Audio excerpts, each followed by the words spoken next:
강의 때 뭐라고 그때 이 사업자들에게 얘기했냐면은, 내가 이 강단에 서 있는 동안에는 이 회사가 입으로 말한 것처럼 매우 도덕적이고 정의로운 방향으로 가고 있다는 것을 내가 증명한다 그랬어요. 만약에 내가 어느 날 갑자기 사라지면 요놈들이 거짓말하고 있다고 생각해라 그랬거든. 그래서 그게 나한테 지금 족쇄가 돼 있어요 지금 이제. 예. 내가 혹시 사라지면 여러분들 사기치는 거 아닌가, 이렇게 될 가능성이 지금 있기 때문에. 그러나 앞에서 우리 박 회장께서 하신 강의는 전부 진실입니다. 여기서 가장 중요한 내용이 하나가 있었어요. 부자가 되겠다는 생각이에요. 그거 내가 나한테 팔고 그것은 수단 방법론이고, 부자가 되겠다는 생각이에요. 각오, 의지예요. 그럼 부자 되기 싫은 놈이 어디 있어? 그 막연하게 말고 우리나라 부자들에게 설문조사를 했습니다. 그런데 전부 젊었을 때 20대에 나는 반드시 부자가 되겠다는 각오가 없은 사람이 한 사람도 없었어요.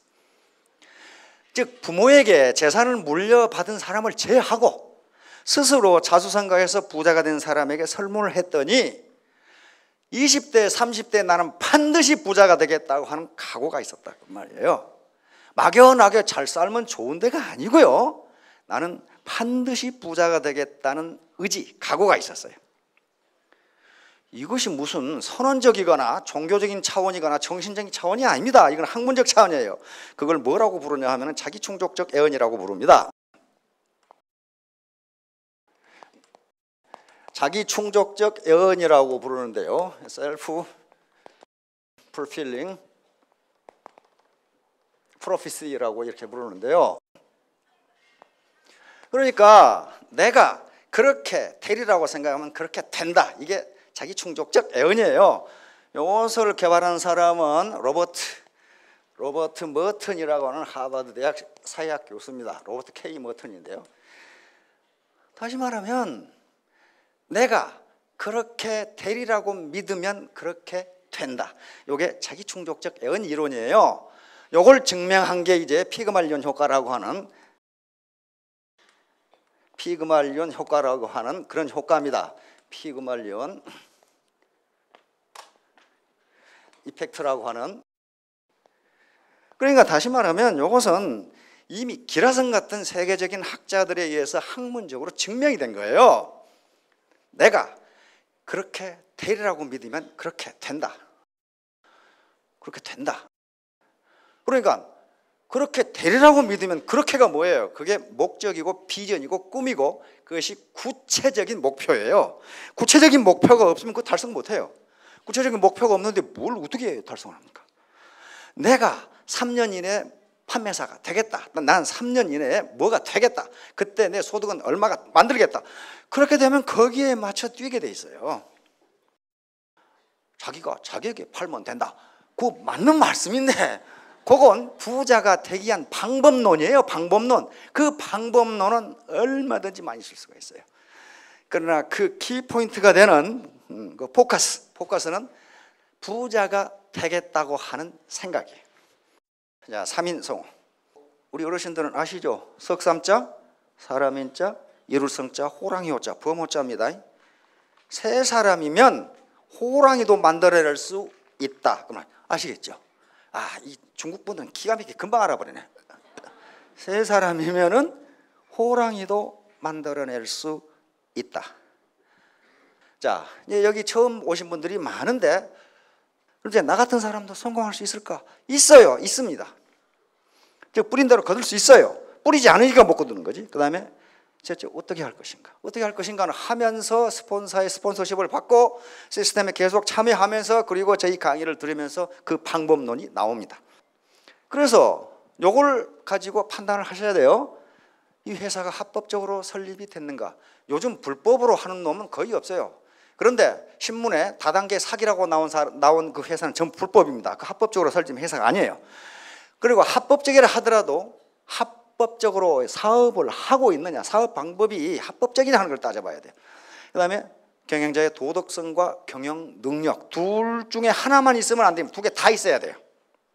셋째, 제품의 경쟁력, 품질, 가격, 그리고 아이템까지 다 들어갑니다. 수익 구조, 보상 플랜. 이것은 내가 뿌린 만큼 거둘 수 있느냐 하는 문제예요.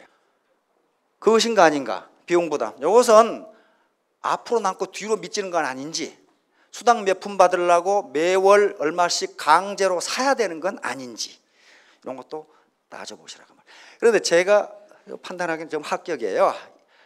여기 제가 없어지면 이게 일종의 하나라도 불합격이라고 생각하시면 됩니다. 그래서 긴 시간이 없기 때문에 반드시 내가 뿌린 것만큼 거둘 수 있는 시스템을 애터미는 제공한다. 얼마를 거둘 것이냐 하는 것은 자기가 얼마를 뿌릴 것이냐 하고 관계가 있는 거지, 옆에서 어떤 놈이 뜯어먹는다든가 그런 일 없다. 자, 3인성호. 호랑 이쁘게 생겼죠. 예. 요 말은 두 군데 나옵니다. 여기 한비자라고 하는 전국시대에 아주 법가 사상을 집대성한 그런 인물이고, 그 다음에 전국책이라고 하는 유향이라고 하는 사람이 쓴 춘추 전국시대라는 중국의 그 시대가 있는데, 전국시대라는 말이 이 책에서 나왔습니다. 이 책이 그 당시 사회를, 제후국에 돌아가는 것을, 이 전쟁을 묘사한 책인데 여기서 전국시대라는 말이 나오게 됩니다. 앞에 춘추시대는 공자님이 쓴 역사, 노나라 역사를 242년간의 역사를 썼는데 그 책 이름이 춘추예요. 그래서 그 시대를 춘추시대라고 부르는데, 전국시대는 서로 제후국들이 중앙정부의 말을 듣지 않고 저끼리 땅 따먹기를 하던 시기입니다. 쉽게 말하면 우리 지금 서울에 중앙정부가 있는데 각 도와 각 지방자치단체가 옆에 지방자치단체하고 전쟁을 해가지고 그 땅을 자기 땅으로 차지하는 시대다, 그렇게 생각하면 돼요. 중앙정부 말을 안 들어. 자, 그러니까 3인성호라는 말은 세 사람이 시장에 호랑이가 나타났다고 하면 믿게 된다, 그런 얘기예요. 세 사람이 말을 하면. 이게 원문입니다. 원문인데 요 아시겠죠? 잘 모를 것 같아. 이게 전국책, 전국책 위책에 있는 얘기인데 위나라 얘기입니다. 자, 뭔 말이냐 하면 다음과 같은 얘기예요. 자, 전국시대입니다. 이게 춘추시대가 지나고, 춘추시대가 지나면서 전국시대는 옆에 있는 제국을 쳐가지고, 중앙정부는 여기에 있습니다. 여기에 중앙정부가 있는데 중앙정부 말을 듣지 않아요. 중앙에 왕이 있는데 중앙정부가 허약해져 가지고 아무도 그 말을 안 들어요. 그래서 이걸 전국칠웅이라고 그러는데, 나중에 천하를 통일한 진나라, 여기에 조나라, 위나라, 한나라, 초나라, 제나라, 연나라 7개국만 살아남습니다. 남아가지고 이제 서로 땅 따먹기를 하면서 계속 전쟁이 벌어지는 그 시기예요. 그 시기인데 여기 위나라에서 있었던 얘기입니다. 이 나라는 조, 위, 한은 원래 한 나라입니다. 진나라라고는 한 나라인데 왕을 없애버리고 조씨, 위씨, 한씨가 나라를 세 개로 갈라가져 버렸어요. 그러니까 오늘 같으면 상 개판이죠. 그러니까 중앙정부고 나발이고 나라 세 개로 우리가 갈라갔겠다. 갈라가져 버린 거예요. 그래가지고 저끼리 싸워. 이제 저끼리 싸우는데 조나라가 커지면서 이 나라에서 조나라로 너희 종말할 때 태자를 인질로 보내라, 그때 얘기예요. 이때 방총이라는 사람이 태자와 같이 인질로 가는데 이 사람이 상당히 충신인데 충신이 어디론가 떠나고 나면 뒤에서 간신들이 어떻게 합니까? 그 충신을 모함하거든. 저놈 말이죠, 사실은 말이죠, 이렇게 모함한단 말이에요. 그래서 방총이라는 사람이 인질로 가기 전에 그 왕에게 한 얘기입니다. 시장에 호랑이가 나타났다고 어떤 한 사람이 이야기하면 폐하 믿겠습니까? 그러니까 안 믿지. 그러면 두 사람이 호랑이가 나타났다고 이야기하면 믿겠습니까? 그러니까 그럼 의심을 해봐야지. 그러면 세 사람이 호랑이가 나타났다고 하면 믿겠습니까? 그럼 믿어야지. 이렇게 된 거예요. 그러니까 세 사람이면 없는 호랑이도 만들어낸다. 그래서 방총이 임금에 간 얘기가, 폐하, 저를 모함하는 사람이 내가 떠나면 세 사람보다 많습니다. 틀림없이 내가 떠나기도, 그 수도가 대량인데 대량을 떠나자마자 나를 죽이라고 한 놈들이 나타날 겁니다. 폐하는 어떻게 하시겠습니까? 그러니까 그건 내가 알아서 할게 그랬단 말이에요. 알아서 했는데 이쪽 조나라 수도가 한단인데 한단에 가기도 전에 그놈을 죽여야 된다고 하는 놈이 수십 명이 나타나서 그럼 그래 그놈을 죽여야지 이렇게 된 거예요. 그러니까 나중에 인질이 풀렸는데 이 방총은 돌아오지 못합니다. 태자만 돌아오고. 왜? 오면 죽이니까. 자, 이와 같이 거짓말이라도 세 사람이 똑같이 하면 믿는다. 거짓말이라도 세 사람이 똑같이 하면 믿는다. 자, 이제 신년 화두를 한번 살펴보겠습니다. 우리 이명박 대통령 수도선부. 수도선부란 말은 물이 밑에 차면은 큰 배가 저절로 떠오른다. 저절로 떠오른다. 물이 차면 배가 떠오르지 배가 떠오르려고 용을 씁니까? 안 그래요. 썰물에 물이 빠지면 아무리 작은 배도 뜨지 못합니다. 그렇죠? 모래 위에 그대로 있어요. 이것은 이명박 대통령이 말씀을 하셨는데 신년사로 말씀을 하셨는데 우리 애터미 사업자들에게 하신 말씀 같아요. 내 소득이 올라가고 내 직급이 올라가는 것은 내 펀더멘탈, 내 하선을 깊고 넓게 하면 나는 자동적으로 올라간다. 그런 말이에요 지금. 물이 깊지 않으면 큰 배를 띄울 수가 없어요. 그걸 띄우려고 용을 쓰면 어떻게 됩니까? 뒤집어져요. 물이 얕은데 거기 가려고 해봐야 반드시 뒤집어져요. 한번 봅시다. 부력이 이렇게 받쳐져야 되는데 부력이 받쳐지지 못하면 배가 가라앉아요. 이 큰 배가 뜨려면 여기에 물이 충분히 급해야 되는데 이놈은 말이죠. 물을 얕은데 자기 이태리 유람선입니다. 이거. 이 선장놈이 이쪽 섬에 자기 친구가 산답니다. 근데 이쪽으로는 못 가게 돼 있대요. 물이 얕아서 거기 가면 안 된대요. 근데 이 친구한테 가면서 고함지르려고 갔다가 엎어져 버렸어요. 그러니까 이렇게 큰 배가 뜨려면 수심이 충분히 깊어서 부력을 받아줘야 저절로 뜨는데 부력이 충분치 않은데 거기를 가려다가 이렇게 된단 말이에요. 그러니까 직급이 올라가고 소득이 올라가게 돼서는 밑에 다운라인의 소비자 집단이 충분히 크면은 자기가 용을 쓰지 않더라도 올라간다. 그 말이에요. 이번 크라운 마스터가 된 박정수 총장 같은 거 그런 케이스예요. 하나도 용 쓰지 않았어요. 그런데 어느 날 자고 일어나 보니까 크라운이 돼 있었어. 자기도 몰랐다. 그게 뭐예요? 밑바닥이 튼튼하니까 그냥 떠버리는 거예요. 이걸 누가 말씀하셨냐? 이명박 대통령께서 이렇게 말씀하셨다 그 말이에요. 신년사로 이렇게 된다 이 말이야. 이명박 대통령 끝에 뭐라고 그랬냐면은 국가가 발전하면 내버려둬도 국가의 이상이 올라간다. 그 말씀을 하시려고 사실은 그랬어요. 금년도 S그룹의 우리나라 최고의 S그룹의 신년 화두입니다. 득전전창이라고 S그룹은 했습니다. 득전전창이라는 말은 사마천의 사기 전경중 완세가라는 세가, 이건 제후들의 기록을 역사를 기록한 걸 세가라고 그러는 여기에 나와 있는 말인데 득전전창이란 무릇 이를 도모할 때 만전을 기한 사람은 완전한 성공과 번창을 이룬다 그 말이에요. 준비도 안 하고 완전하게 자기가 올인도 하지 않고 성공한다는 게 있을 수가 없다. 근데 다시 매승이라는 요건 이제 한나라 시대인데 한나라 전한 시대인데 상소문에 이런 말이 있습니다. 이건 우리 애터미 사업을 하겠다고 하시는 분들에도 아주 큰 교훈이 돼요. 또 다른 일을 하더라도 마찬가지입니다. 득전자 전창. 다시 말하면 무릇 일을 도모할 때 만전을 기하는 사람은 완벽한 성공과 번창을 이루지만 실전자 전망 이런 걸 만전을 기하지도 않고 성공하려고 하는 놈은 완전히 망한다 그런 말이에요. 완전히 망한다. 무슨 일이든지 혼신의 힘을 다해서 해야 성공한다. 우리 속담에 사자가 쥐 한 마리를 잡을 때도 최선을 다한다고 그랬습니다. 최선을 다해요 진짜. 최선을 다합니다.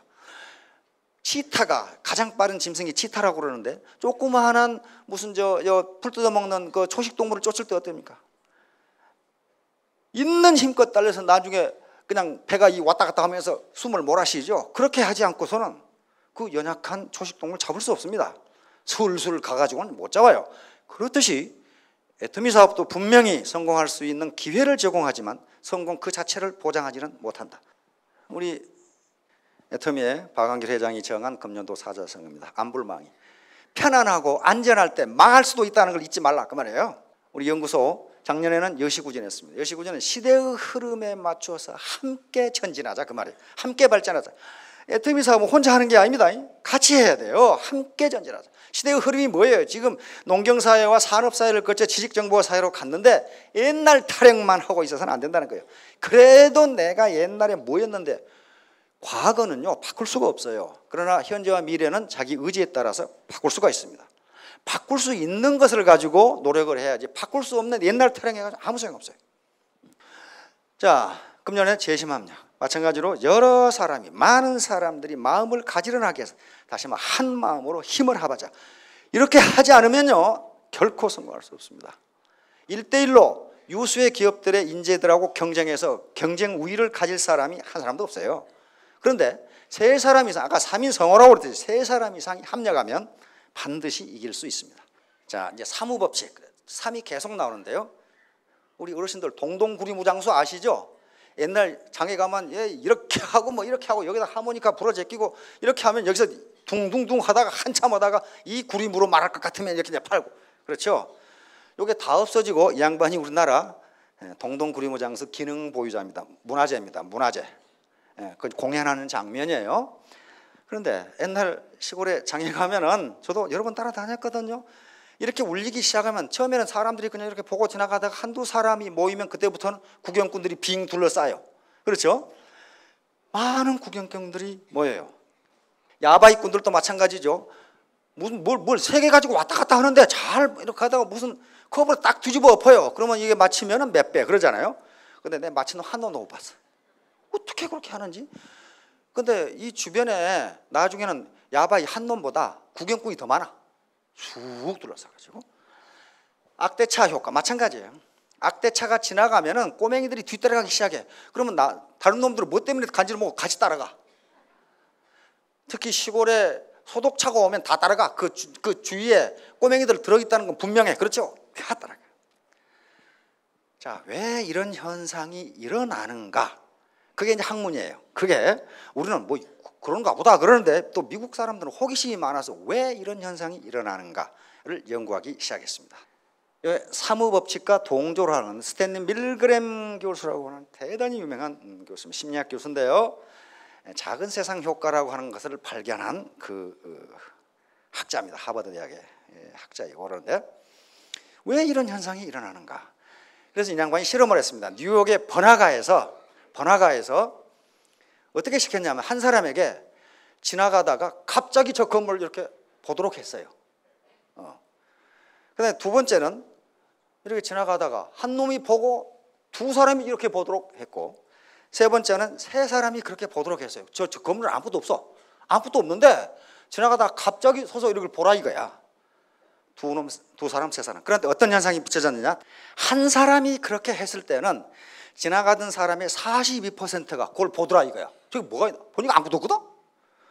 두 사람이 그런 행동을 했을 때는 60%가 거기에 동조하더라 이게. 뭐가 있나 하고, 세 사람이 그렇게 그런 행동을 하니까 86%가 그곳을 쳐다보더라는 거예요. 다시 말하면 그래서 이 밀그램 교수는 결론을 내렸습니다. 인간은 세 사람만 똑같은 행동을 하면 거의 100% 거기에 따라서 한다. 이게 3인 성호하고 똑같아요. 옛날 우리 동양에서는 수천 년 전에 그 얘기를 해놨는데 이제 그걸 연구해가지고 사무법칙 그래가지고 발표를 했어요. 세 사람이 그렇게 하면 다 따라서 한다. 이 양반은 필립 짐바르도 교수라고 하는 그 유명한 것이 바로 깨진 유리창 이론이라고 하는 것을 발견하는 그 교수이고, 어마어마한 복종 실험이라고 하는 실험을 해가지고 자유세계에 엄청난 충격을 주면서 미국에서 비도덕적이라는 이유로 교수직에서 쫓아내버린 사람인데, 어마어마한 세계 이 체제, 자본주의냐 공산주의냐 했을 때 그 체제를 바꿔버릴 수 있는 실험을 한 양반인데, 이 양반도 세 사람이 모이면 하나의 움직임을 창조한다. 그러니까 세 사람이 동일한 행동을 하면 다른 놈이 따라한다. 똑같이 따라한다. 이걸 또 발견해냈습니다. 자, 요게 이제 동조예요. 동조란 압력이 있는 사회적 규범이나 의견 등의 개인의 태도, 의견이나 신념, 행동 등을 동화시키는 경향. 이게 무지무가 말이 어렵죠. 그러니까 누군가가 예를 들어서 우리 도로에서 우측 통행하자. 그럼 어떻습니까? 그게 대부분 거기 동조해요. 그렇죠? 그거 안 했다고 해서 누가 무슨 뭐 잡아가거나 그렇지가 않아요. 근데 사회적으로 우리 그렇게 하자 그러면 암묵적 규범이 된다 그런 말이에요. 우리 밥은 숟가락과 젓가락으로 먹자. 이건 누가 강요하는 게 아닙니다. 그런데 대부분 혼자 있을 때는 손으로 먹더라. 그런 법이 없어요. 사회적 규범이 그렇게 돼 있어요.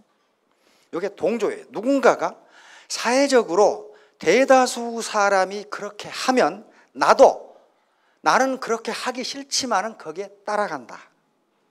이게 동조예요. 그런데 이게 조직의 크기라든가 이런 거하고는 전혀 연령이라든가 하는 건 전혀 관계없이 일어나요. 가장 잘 일어나는 세대는 사춘기하고 청소년입니다. 자기가 좋아하는 어떤 아이돌 가수가 하는 대로 같이 해. 입는 옷 같이 입고 이게 동조예요. 동조. 그런데 어른도 마찬가지입니다. 유행에 따라간다든가 하는 것도 전부 동조예요. 남이 하니까 나도 한번 해보고 싶다. 그럼 왜 그렇게 하느냐? 그렇게 하는 것이 심리적으로 편하다는 거예요. 자기 혼자 왕따 당하기가 싫다. 이런 것 때문에 동조 현상이 일어납니다. 그런데 이런 동조 현상은 좋거나 나쁘지가 않아요. 좋은 것도 있고 나쁜 것도 있어요. 나쁜 것을 예를 들면 조폭과 같은 범죄 집단에서 동조가 가장 강하게 일어납니다. 아무 말도 안 해도 보스에 충성하고 나가면 죽이고, 이게 동조예요. 그건 아주 나쁜 동조예요. 그러나 사회적 규범을 지키는 데 있어서 누가 말하지 않더라도 버스나 지하철에서 노인이나 노약자나 또는 임산부에게 자리를 양보한다. 이건 법률적으로 양보 안 해도 위반되는 게 아니에요. 사회적 규범, 사회적 가치가 그렇게 되어 있으면 거기에 동조한다 그런 말이에요. 그렇게 되면 사회 질서가 유지됩니다. 그래서 일반적으로 거의 모든 동조는 사회 질서와 조직의 질서를 유지하는 데 매우 중요합니다. 거기서 삐져나가면은 거기서 반드시 문제가 일어나요. 왜냐하면 대다수 사람들이 그렇다고 생각하고 있는데 자기는 아니라고 생각하거든. 자, 그래서 왜 어떤 상황에서 동조가 일어나는지 미국 사람들은 또 이걸 또 실험하지 않고는 못 베기는 사람들, 이걸 실험을 실시했어요. 자, 무자프 셰리프의 실험이 가장 먼저 한 실험입니다. 동조로서는 가장 먼저 한 실험인데, 무자프 셰리프니까 이건 터키계 미국인입니다. 이게 심리학 교수인데요. 자동운동 효과, 자동운동 실험이라고 하는 실험을 했습니다. 이게 무슨 실험이냐면요, 여러분 요 화면 보는데 정신이 어지러질합니까? 괜찮지요? 괜찮은 건요, 이 화면을 보는데 정신이 어지러지하지 않은 것은 요 옆에 이런 것들이 보이기 때문에 그래요. 요게 안 보이면요 정신이 어지러질합니다. 이 실험을 한 거예요. 깜깜한 방에 담뱃불과 같은 불을 하나 딱 놔둬요. 불을 하나 놔두고 한 15피트니까 한 5m 실험자들한테 그 불을 보라 그랬어요. 깜깜한 방에서 이 담뱃불 하나만 보이면요 어떤 현상이 빚어지냐면은 착시 현상이 일어납니다. 이 담뱃불이 움직입니다. 집에 가서 한번 해보세요. 근데 그 담뱃불 주변에 아무것도 안 보여야 돼요. 담뱃불만 보여야 돼요. 뒤에 벽도 안 보이고 깜깜하니까. 옛날에는 시골에 가면 그렇게 됐죠. 깜깜하죠. 밑에 받침대, 재떨이도 안 보여, 아무것도 안 보여. 담뱃불만 빨갛게 보이면 그걸 보고 있으면 담뱃불이 왔다 갔다 이렇게 합니다. 뱅뱅 돌고 왔다 갔다. 오늘 밤에 종이로 때롱을 만들어 가지고 하늘에 별을 하나만 보세요. 다른 거 보면 안 됩니다. 별 하나만 보면 별이 왔다 갔다 합니다. 움직여요, 별이 이렇게. 이걸 자동운동 실험이라고 그러고, 자동운동 효과, 그리고 이걸 착시 현상이라고 그럽니다. 착시가 일어나요. 왜 그런 착시가 일어나면요, 당장 해보세요. 휴식 시간에 이렇게 서 있으면 서 있죠. 눈 감고 서 있어봐요. 이게 되는가? 눈 감고 서 있어봐요. 몇 초 못 견뎌요. 왜 그렇게 되냐 하면은 인간이 균형을 잡을 때 두 눈으로 여러 물체를 보면서 내 위치가 어디인가를 알면 균형이 잡히는데, 눈 감아버리면 그걸 준거 틀이라고 하는, 프레임 오브 레퍼런스라는 준거 틀이 있어야 내가 어디 있는가를 알 수가 있어요. 나는 항상 상대적 위치니까 그래요.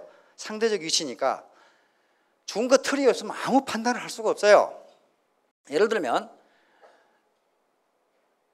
이분이 키가 크다. 그렇게 얘기했을 때 이 사람 머리에는 뭐가 들어있는 거예요 지금? 키가 크다 작다는 상대적인 문제이지 절대적인 문제가 아니에요. 그러면 아이고 저 아가씨 키가 크네. 그 말은 이 사람 머리에는 한국인 여자의 평균 키라는 개념이 들어있어요. 요걸 기준으로 크다 작다를 분별해요. 요게 준거 틀이라고 하는 거예요. 모든 판단은 그렇게 돼요. 저 아가씨 굉장히 이쁘네. 그 말은 무슨 말이에요? 한국인 여성의 평균 미모를 봤을 때 평균 이상이다 그런 말이에요. 그러니까 그 말은 하지 않지만 머릿속에는 어떤 기준이 들어있어요. 기준. 모든 판단은 그렇게 합니다. 그렇듯이 어떤 물체를 볼 때 내 키가 얼마다, 저 사람 어디 있다 하는 것은 요 주변에 뭐가 보이니까 상대적으로 이 사람이 강당 가운데 서 있네 이렇게 되지, 아무것도 안 보이고 나만 봐요. 그럼 저놈이 어디 서 있는지 몰라요. 왜냐하면 준거 기준이 없어. 그렇듯이 요게 불을 보고 있으면 불이 왔다 갔다 해. 그런데 실험에 참가한 대학생들인데 대학생들은 진짜 그 불이 왔다 갔다 하는 줄 알았어. 왜냐하면 그 당시 착시라는 현상을 학자들만 알지 잘 몰랐거든. 자, 그렇게 해놓고 이제 전부 나오라고 그랬어요. 나오라고 해놓고 처음에 각자 물어봤어요. 그 불이 몇 메타나 움직였지? 몇 메타나 움직였지? 그러니까 전부 다르게 적어내. 뭐 어떤 놈 몇 센치, 어떤 놈 1m, 뭐 어떤 놈 2m, 뭐 50cm. 그건 자기 시각에 따라 그렇게 날아가요. 그런데 그 이튿날은 3일날은 그 실험에 참가한 사람들을 다 집 앞에 껴놓고 그럼 얼마나 움직였지? 그걸 써내라고 그랬어요. 그랬더니 저것끼리 토의를 해가지고 점점 하나로 답이 맞춰져 가. 그리고 그렇게 생각하지 않은 놈도 그렇게 생각하게 되어가. 그 이튿날 또 했어. 또 했으니까 점점 가까워져. 점점 정답이 나와 거기서. 처음에는 다 다르다고 그러더니 나중에 다 똑같다고 이제 그렇게 얘기해. 4일째 되는 날 또 각자 흩어져 가. 개별적으로 적어놓으라고 했더니 다 똑같은 답을 적어내. 그 말은 무슨 말이냐면은 어떤 확실한 답이 없을 때 다수 답이 정답인 것처럼 인식된다.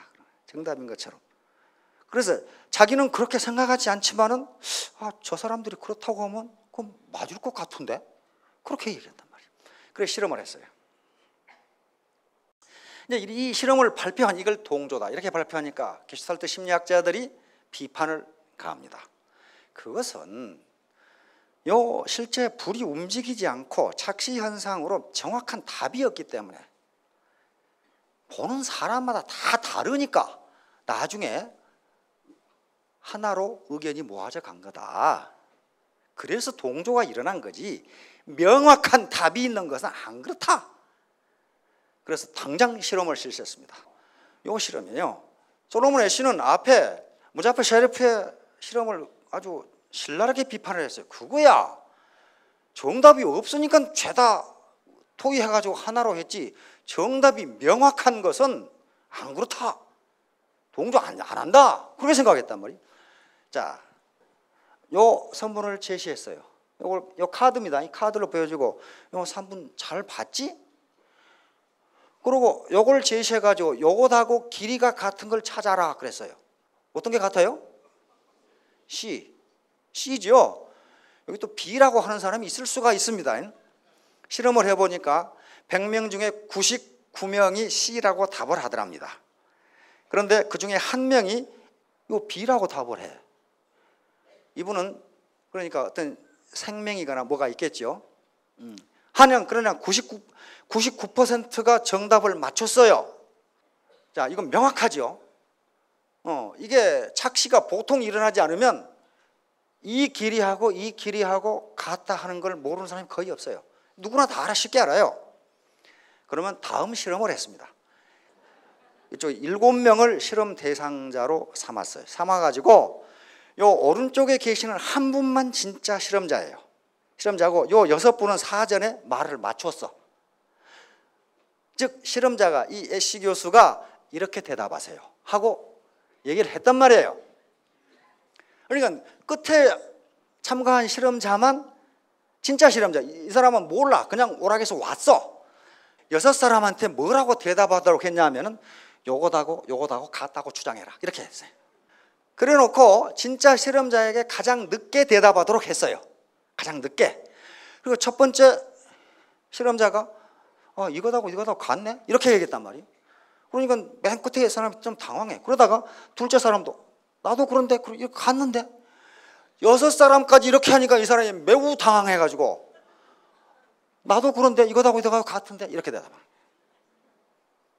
앞에 사람이 7명 중에 6명이 그렇다고 하면은 나도 그렇다, 그런 말이에요. 예시 교수가 이렇게 명확한 것을 어떻게 저렇게 따라가느냐, 그리고 깜짝 놀랐어요. 여러 번 실험을 했어요. 여러 번 실험은 다 똑같아요. 그래서 동조율이 75%가 나왔습니다.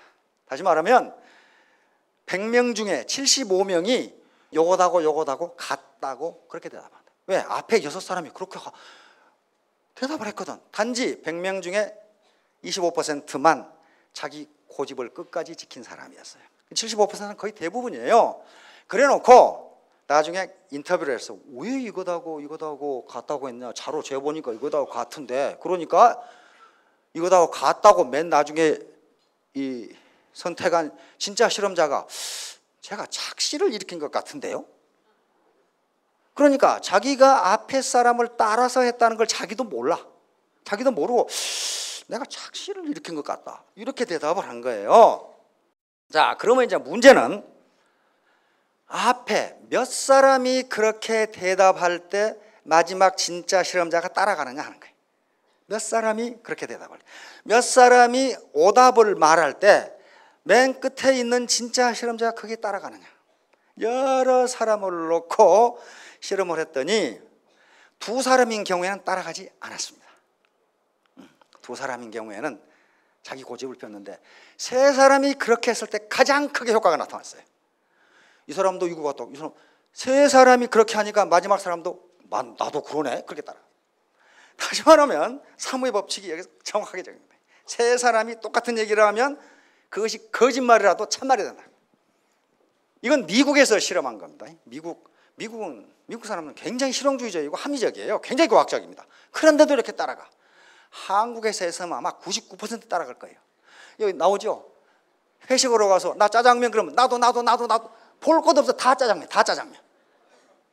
동조가 일어나요. 그 동조가. 특히 과회식으로 갔는데 과장님이 짜장면 그러면 과원들은 볼 것 없어, 몽땅 짜장면. 동조 현상입니다. 왜냐하면 그렇게 하는 것이 마음이 편하다, 그런 거예요. 이 동료들로부터 내가 소외당하는 것이 싫다. 이거 무의식적 세계입니다. 자기가 그걸 계산하는 게 아니고 무의식적으로 그렇게 해야 마음이 편하니까 그렇게 되는 거란 말이에요. 이제 결론적으로 얘기하면 애터미 사업을 하면서 같은 방향을 두고 같은 말을 해야 된다는 게, 우리가 연합해서 여러 마음을 가지런하게 해서 힘을 합해야 된다는 게 절대로 거짓말을 하면 안 돼. 절대로 거짓말을 하면 안 돼. 진실을 이야기해야 돼. 똑같이 얘기해야 된다. 진실을 이야기해야 돼. 자기 생각을 섞어가지고 허풍을 친다거나 거짓말을 하면 안 된다고 말이야. 절대로 안 돼. 어떤 실험까지 했냐면, 그러면 요 6사람한테 그 B가 같다고 얘기해라 그랬는데 한 사람씩 배반하도록 실험을 조작을 했어요. 한 사람이 나는 그게 아니고 C 같은데, 이렇게 했을 때 마지막 실험자가 C라고 할 확률이 25%가 떨어졌어요. 다시 말하면 그 중에 한 사람이라도 딴소리를 하면은 고객이나 자기 파트너가 동조하는 비율이 25%가 떨어져 버린다. 한 사람이라도 딴소리를 하면은. 그러니까 모든 사람이 같은 소리를 했을 때 고객과 파트너가 동조를 하는 거지, 이 사람은 이 소리하고 저 사람은 저 소리 하면은 한 사람이 거기서 벗어날 때마다 25%가 떨어지니까 2사람만 해도 절반이 떨어져 버립니다. 2사람만 딴소리를 해버려도. 따라서 이제 이 사업을 애터미 사업을 하기로 결심을 했거나 알아보는 분들은 분명히 말하건대 애터미는 사회로 올라갈 수 있는 계층 이동 후 사다리가 될 수 있는 기회를 제공합니다. 기회를 제공하는 거지 그걸 보장하는 건 아니에요. 보장하는 건 자기가 해야 돼요. 자기가 해야 되고 혼자 해서는 안 됩니다. 혼자 절대로 못해요. 이건 네트워크라는 게 그물망 아니에요. 휴먼 네트워크, 인간 그물망이거든요. 아무리 나무가 커도 혼자서는 숲을 이룰 수 없다는 속담이 있습니다. 이 나무, 저 나무, 잡목, 그냥 막 휘어진 나무, 이게 어우러져 가지고 하나의 숲이 생기면은 거기에 많은 생명체가 먹고 삽니다. 그렇죠? 혼자 나무가 아무리 커도 안 돼요. 아프리카 속담에 그런 것이 있더라고. 아무리 눈이 커도 눈 하나보다는 작은 눈 두 개가 낫다 그랬더라고. 그 말 맞네 그렇더라고. 맞아요. 두 개가 있어야 중거 트레이에서 방향을 정확하게 잡거든요. 안정돼요. 그러니까 여기 모이신 분들이 전부 눈 두 개 가지고 계시는데 이 많은 눈이 하나로 합하면 훨씬 밖에 볼 수 있다. 다시 말하면 3인성호, 세 사람이 동일한 말을 하면 없는 호랑이도 만들어내는데 세 사람 이상이 진실을 말하면 그것은 동조 효과를 얻을 수 있다. 이건 많은 심리학들이 계속적으로 그 뒤에 또 실험을 했어요. 실험을 했는데 다 맞아요. 다 맞아. 심지어는 뭐까지 실험을, 이것이 인간의 생각하고 어떤 관계가 있냐는 거 다 실험을 했어요. 원래 학자라는 게 그런 거 해가지고 먹고 사는 거거든. 따라서 이제 구체적인 방법은 이제 스폰서라든가 또는 센터 미팅이라든가 이런 교육을 통해서 점차 습득해 가실 겁니다. 그러나 나 혼자 뛰어서 성공할 수 있는 사업은 결코 아니다. 휴먼 네트워크 그물인데 많은 고기를 잡으려면 그물이 커야 돼요. 나 혼자 그물코 하나 가지고 많은 고기 잡을 수 없어요. 그러면 그물코가 아주 가로 세로 어우러져 가지고 잡을 수 있다. 자, 그냥 계산형인데 뱀의 해입니다. 뱀은 굉장히 지혜롭다고 그럽니다. 내가 테스트를 안 해봤어요. 안 해봤지만은 하여간에 혼자 하는 것보다는 같이 하는 게 시너지 효과를 얻을 수 있다. 그걸 집단지성, 집단지능이라고 합니다. 하나의 지능보다 여러 지능이 합하면 성공할 수 있다. 그렇게 되면 S그룹, H그룹, 그런 L그룹 근무하는 젊은이들보다 더 빠른 시간 내에 더 큰 소득을 얻을 수도 있다. 얻는다가 아닙니다. 얻을 수도 있다. 그것은 자기가 뿌린 대로 거둔다. 모두 금년에 큰 성공하시기 바랍니다. 감사합니다.